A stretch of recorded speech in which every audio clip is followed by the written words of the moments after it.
Who's asleep amidst the trees? Bats all the swaying.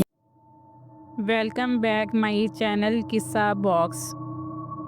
دنیا میں بہت سی جگہیں ہیں جو خوفناک ہیں، لیکن ایک جگہ ایسی ہے جو سب سے زیادہ خطرناک کہلاتی ہے۔ ایک ایسی جگہ جہاں لوگ آتے تو ہیں مگر واپس نہیں جا پاتے۔ یہ کہانی ایک سفر کی ہے، عادل اور سائمہ جو صرف ایک ایڈونچر کے لیے اس جگہ تک پہنچ گئے۔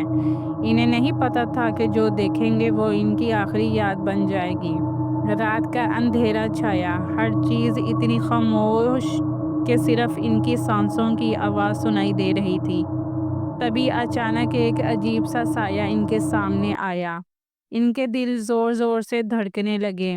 ان کی آنکھوں کے سامنے ایک لاش لٹک رہی تھی، لیکن یہ لاش ہل رہی تھی۔ عادل نے ٹارچ اس پر ڈالی اور تبھی وہ لاش زور سے ہنس پڑی۔ سائمہ چیخ مار کر پیچھے بھاگی، مگر جہاں وہ بھاگی تھی وہاں صرف اندھیرا تھا۔ عادل کے سامنے جو تھا وہ ایک انسان نہیں، ایک سایہ تھا جو اس کے کان کے پاس آ کر بولا، اب تم کبھی واپس نہیں جاؤ گے۔ اگلی صبح لوگوں نے صرف ان کا کیمرہ وہاں پر پڑا دیکھا۔ عادل اور سائمہ کا کوئی نام و نشان نہیں تھا۔ کہتے ہیں جو بھی اس جگہ جاتا ہے وہ وہاں کا حصہ بن جاتا ہے۔